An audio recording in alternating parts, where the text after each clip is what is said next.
जैसे ही इस्लाम लाने के बाद, मुसलमान बनने के बाद दारू की बोतल की तरफ हाथ बढ़ाया, उन्होंने कमर से कोड़ा निकाला कि 80 कोड़ा मारूंगा। अब उन्होंने इरादा किया कि इस्लाम छोड़ देते हैं। उन्होंने कहा कि अगर इस्लाम छोड़ोगे तो तलवार से 2 टुकड़े कर। हाथ उठाइए, वादा कीजिए, नबी पर ईमान है, ईमान की हिफाजत करेंगे इंशाअल्लाह। दुआ का असर काम आ रहा है, खुशी का मुबारक मकाम आ रहा है। ये कौन जिंसा में कामिल ज़मीं पर बसत इज़्ज़तों है, तेरा आ रहा है। ये कौन जिंसा में कामिल ज़मीं पर, ये किस ज़ात बरहक की है आमद आमद, फरिश्तों का पैग़ाम सलाम आ रहा है। गुलामों यतीमों की बिगड़ी बनाने कोई मुनि से खासो आम आ रहा है। बशारत रसूलों ने दिया कि जिसकी वो लेकर खुदा का पैगाम आ रहा है, वो लेकर खुदा का पैगाम आ रहा है। खाता खुला, खात्मा अच्छा होगा। दुआ तक आपने वादा किया है बैठने का, और अल्लाह से दुआ करता हूँ कि इस जलसे को दुआ तक अल्लाह कबूलियत के साथ पहुँचाए। हमारे सुनाने को, आपके सुनने को अल्लाह बेहद कबूल फरमाए। सुनेंगे, अमल करेंगे, मरने के बाद हाथ उठा दीजिए इंशाअल्लाह। खैर, हाथ उठाइए, रांची सीधा पहुँचेगा, पटना में गुजारा आपका नहीं। ध्यान से सुनिएगा, दूसरा पैगाम आपकी खिदमत में नबी के इताअत के हवाले से लेकर के आ रहा हूँ। हमारे नबी ने सिर्फ 10 साल में 9 लाख मुरब्बा मील जमीन को फतह किया। सिर्फ 10 साल में 9 लाख मुरब्बा मील जमीन को फतह किया। जानते हैं कैसे? सिर्फ 3 काम किया। मोहब्बत किया, नफरत नहीं किया, माफ किया, बदला नहीं लिया, मदद दिया, मदद से हाथ नहीं खींचा। 10 साल की मुद्दत में हमारे नबी ने 3 काम करके 9 लाख मुरब्बा मील जमीन को फतह कर। अक़वाम मुत्तहिदा ने 1984 में रिपोर्ट लिखी कि 50 साल में अमेरिका में, यूरोप में इस्लाम 235% फैला। 3 वजह से फैला। मस्जिद की वजह से फैला, मस्जिद के इत्तिहाद की वजह से फैला, और मोहम्मद सल्लल्लाहु अलैहि वसल्लम की वजह से फैला। उस अंग्रेज ने बताया कि जब मेराज में नबी को नमाज मिली तो लेकर के आए, जमीन पर ऐलान किया कि मस्जिद में जमा हो जाओ और सब बंदी लगाओ। जब सब बंदी हुई, उसमें छोटे बड़े सब एक सफ में आ गए, अमीर और गरीब सब एक सफ में आ गए, बड़े छोटे का इत्तिहाद मिला। 50 साल में यूरोप के अंदर इस्लाम 235% फैल गया। एक सहाबी ईरान आए बादशाह किसरा के दरबार, तो दरबार ने पूछा कि ये लिबास कैसा है? इतना पुराना लिबास है, इसमें पैबंद लगा हुआ है, बादशाह से मिलने के लिए जा रहे हो, ये लिबास उतारना पड़ेगा। कहा ये मेरे नबी का लिबास। कहा कि इस लिबास को उतारो, शाही लिबास पहन करके बादशाह के सामने जाना पड़ेगा, इस लिबास को उतारना पड़ेगा। कुर्बान जाइए सहाबी की इताअत के ऊपर। कहा मैं दरबार तो छोड़ सकता हूं, अपने नबी का लिबास नहीं छोड़ सकता। हजरत उस्मान रज़ी अल्लाह अन्हु आगे। कहां से आए? मदीना से मक्का आए। तो मक्का के लोगों ने कहा कि तुम्हारा पायजामा मक्का में टखना से नीचे था, मदीना से आए हो, पायजामा तुम्हारा टखने से ऊपर हो गया, नीचे करो। सहाबी रसूल की इताअत देखिए, कहा जान तो ऊपर जा सकती है और ये पायजामा तखने से ऊपर हमारे नबी की सुन्नत है, मैं इताअत में पायजामे को नीचे नहीं कर सकता। आखिरी मिसाल पैगाम खत्म कर रहा हूं। जिस औरत का बच्चा बचपन में काला होता है वो औरत 72 मरतबा साबुन लगाती है। रगड़ रगड़ करके साबुन जब लगाती है इस ख्याल से कि मेरा काला बच्चा उजला हो जाए, तो वो साबुन भी कसम खा लेता है कि मैं तो काला हो जाऊंगा, इस कालिया को गोरा होने दे। आसमान से ठप्पा पड़ा हुआ, दरवाजे पर दस्तक हुई, बेटी के बाप ने दरवाजा खोला, देखा एक जवान खड़ा है, निहायत काला है, होंठ मोटे मोटे हैं, दांत बाहर है, उसकी नजर में निहायत बदसूरत है। जवान से पूछा कि जान न पहचान कहां से आए मेहमान? उस जवान ने कहा कि तुम्हारी बेटी का हाथ मांगने के लिए।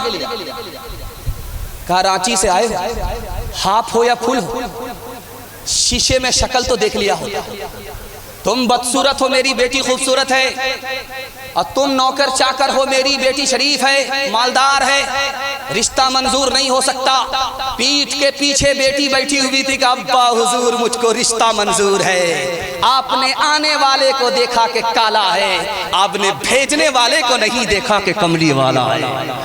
कब मैं कहती हूँ कि उसके रंग काले को तू दे, मैं तो कहती हूँ कि उसके भेजने वाले को दे। मैंने माना है वो काला, हुस्न में भी मांद है, भेजने वाला तो लेकिन चौथवी का चांद है। तेरी बेटी उसके काले रंग पे मसरूर है, तेरी बेटी उसके काले रंग पे मसरूर है, तेरी बेटी उसके काले रंग पे मसरूर है। काले कमली वाले की मर्जी मुझे मंजूर है। तीसरा पैगाम नबी की इज्जत और इताअत के हवाले से आपकी खिदमत में लेकर के आ रहा हूं, अल्लाह आपको जज़ाए खैर दे। जॉर्ज बर्नार्ड शॉ अमेरिका का अफसाना निगार है, वो लिखता है कि नबी कातिल नहीं थे, इंसानों के मुहाफिज थे। जब पहली जंग अजीम हुई तो दोनों तरफ से कितने लोग मारे गए, तो लिखा कि 73 लाख लोग मारे गए। जब दूसरी जंग अजीम हुई तो कितने लोग मारे गए, तो लिखा कि 3 करोड़ से लेकर के 6 करोड़ लोग मारे गए। हमारे नबी ने पूरी जिंदगी कितनी लड़ाई लड़ी है? 27। और दोनों तरफ से कितने लोग मारे गए? 1018। जॉर्ज बर्नार्ड शॉ ने कहा नबी इंसानों के कातिल नहीं थे, नबी इंसानों की जान के मुहाफिज थे। हजरत उस्मान रजी अल्लाह उनके यहाँ नबी आ रहे, कदम उठा रहे, उन्होंने डायरी में लिखा, कदम उठाया, उन्होंने डायरी में लिखा। अल्लाह के रसूल ने कहा उस्मान मेरे कदम की गिनती क्यों कर रहे हो? कहा या रसूल अल्लाह आपका इतना मुबारक कदम है कि दुनिया में इससे बढ़कर के कोई कदम ही नहीं पड़ा, और मैं आपके कदम को इसलिए गिन रहा हूं कि आपके एहतराम में, आपकी इज्जत में, आपके एक एक कदम के बदले में एक एक गुलाम आजाद करना चाहता हूं। बाप आया, बेटी गया, बिस्तर लगा हुआ, तो जैसे ही बेटी ने बाप को देखा बिस्तर समेट, तो बाप ने हैरत से पूछा बेटी ये क्या हो रहा है? मैं तुम्हारा बाप, मैं तुम्हारे घर मेहमान, तुमने मेरे लिए बिस्तर नहीं लगाया, समेट दिया, मैं इस बिस्तर के लायक नहीं हूं, या ये बिस्तर मेरे लायक नहीं है? उस बेटी का जवाब सुनिए। अल्लाह ऐसी इज्जत हमारी बेटी के दिल में भी पैदा। उस बेटी का जवाब सुनिए। अब्बा हुजूर, आप नबी के दुश्मन हो, ये नबी का बिस्तर है, आप इस बिस्तर के लायक नहीं। मुशायरा चल रहा था, एक तरफ ईसाई शायर है, दूसरी तरफ मुसलमान शायर है। 4 मिसरे ईसाई शायर ने पेश किए। उसमें यह दावा किया कि हजरत ईसा आसमान पर हैं, ऊपर हैं, और हजरत मोहम्मद सल्लल्लाहु अलैहि वसल्लम जमीन के नीचे हैं। हजरत ईसा ऊपर हैं, मोहम्मद नीचे हैं। हजरत ईसा जाग रहे हैं, मोहम्मद सो रहे हैं। सोने वाले पर जागने वाले को फजीलत है, नीचे वाले पर ऊपर वाले को फजीलत है। मोहम्मद से बढ़कर हजरत ईसा है। 100 चोट सोनार की, 1 चोट लोहार की। मुसलमान शायर ने कहा, रे नादान, तराजू को तो देख लिया हो।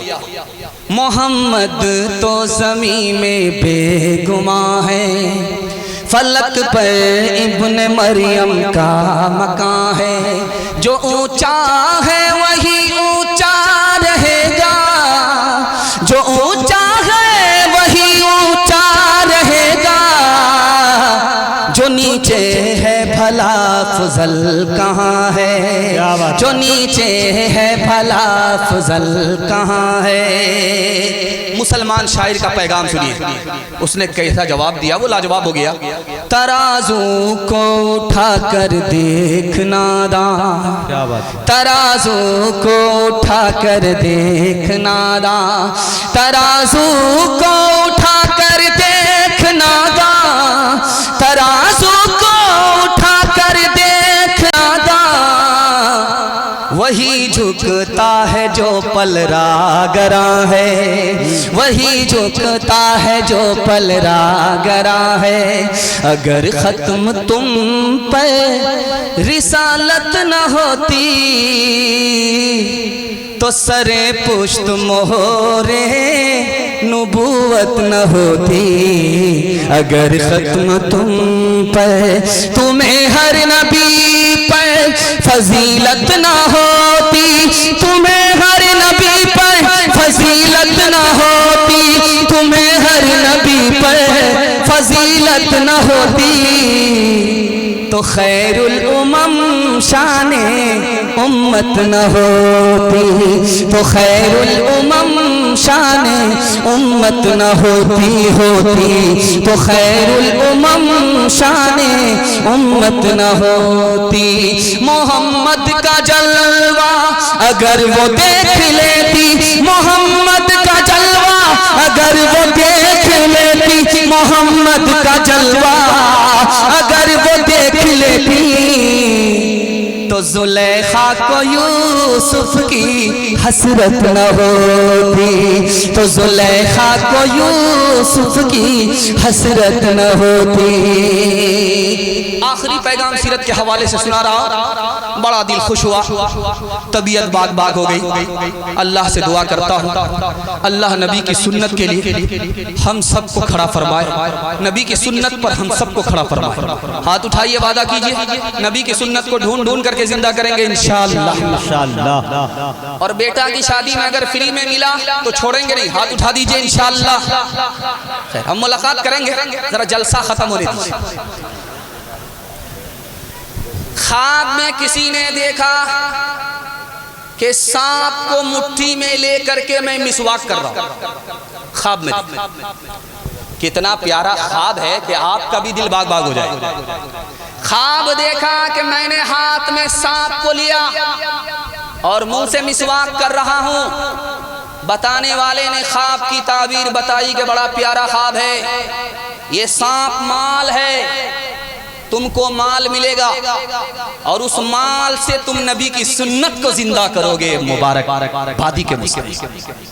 3 तरह के लोग हैं इस पिंडाल में भी, और उस जमाने में जिसमें नबी ने अपनी नबूवत का ऐलान किया था, 3 तरह के लोग।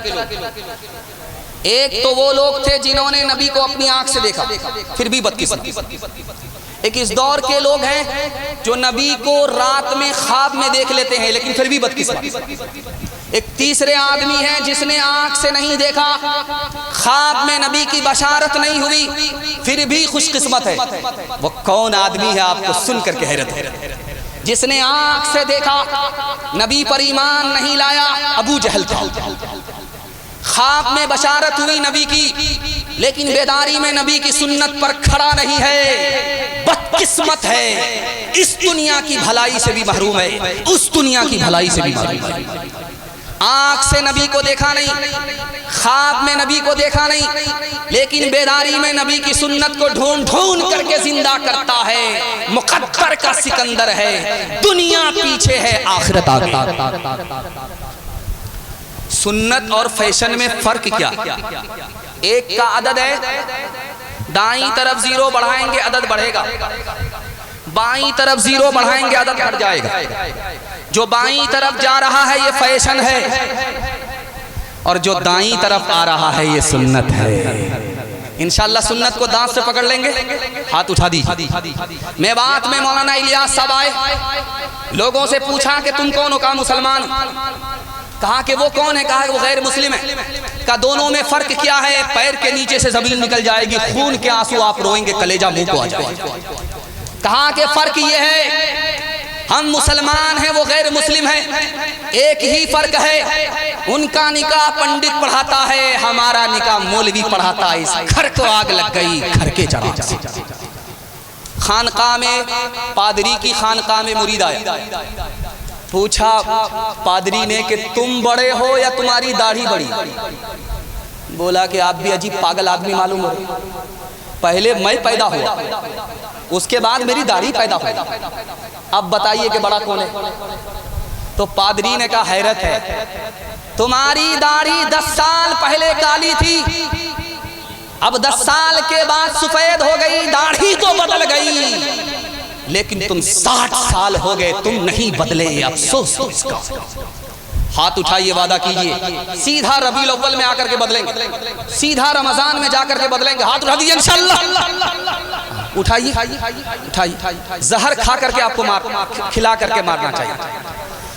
हबीबे पाक किसी का खिताब क्या होगा, वो लाजवाब है, उनका जवाब क्या होगा। मदार कार है खूबे रसूल पर, वरना अमल हजार हो अच्छे, सवाब क्या होगा। खुदा की मेहरबानी और अपनी नाफरमानी को आईने की तरह 3 मिनट में दिखाने के लिए जा रहा हूँ। सुनने के लिए तैयार है? जोश के साथ हाथ उठाइए, इंशाल्लाह दायां बायां होता रहेगा, साथ खून माफ है। मैं भी आपकी जगह होता, अचानक सवाल होता, मैं भी फंस जाता। ये दायां बायां होता रहेगा।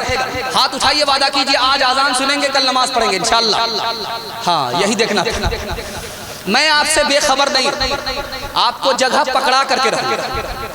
ध्यान से सुनिएगा, तेजी के साथ निकल जाएगा। आपके घर में अगर मुसीबत हो तो परेशान नहीं होगी। एक मुसीबत होगी, 4 नफे होंगे। कोई मुसीबत आ जाए घर में, आपको परेशान होने की जरूरत नहीं है। एक मुसीबत होगी, 4 फायदे होंगे। अगर मुसीबत है, पहला फायदा ये होगा कि खुदा याद आ जाए। जिस खुदा को आप भूल गए वो आपको याद आ जाए। और जिस गुनाह का मैल कुचैल आपके दिल को तारीक कर दिया, मुसीबत आएगी आपके घर में, दिल का मैल कुचैल साफ हो जाएगा। आप जानवर थे, इंसान नहीं थे, इंसान से बदतर थे। जब आपके घर में मुसीबत होगी तो अल्लाह आपको इंसान बना देगा। दुनिया पर आपने तकिया कर लिया था, जब आप मुसीबत देखेंगे तो दुनिया का साथ छोड़ दें। एक बात आपकी खिदमत में रखने के लिए जा रहा हूं, बहुत ध्यान से इसको सुनिएगा। अंगूठी लोग पहनते हैं, सुलेमान अलैहिस्सलाम की उंगली में भी अंगूठी। तो चूटी ने पूछा सुलेमान अलैहिस्सलाम से कि अंगूठी कैसी है? कहा बहुत कीमती है। कहा इसका मतलब आप समझते हैं? तो सुलेमान अलैहिस्सलाम ने कहा तुम बताओ। कहा कि ये जो आपके पास दुनिया है, आखिरत के मुकाबले में अंगूठी के बराबर नहीं, बल्कि अंगूठी के नगीने के बराबर। सुलेमान अलैहिस्सलाम से चूटी ने पूछा कि हवा आपके ताबे है? कहाँ ताबे है? क्या इसका मतलब आपने समझा? सुलेमान अलैहिस्सलाम ने कहा तुम बताओ। का जो दुनिया पर भरोसा करता है वो हवा पर भरोसा करने वाले के बराबर है, उसको कुछ हाथ नहीं आया, इसको कुछ हाथ नहीं आया। कहा कि जिन्नात और इंसान आपके ताबे हैं। आपने इसका कुछ मतलब समझा? कहाँ समझा? का क्या समझा? कहा मैंने इसका मतलब ये समझा है कि ये मेरी खिदमत कर रहे हैं, का ये आपकी खिदमत कर रहे हैं और आपको इसके बदले खुदा की इबादत करनी है।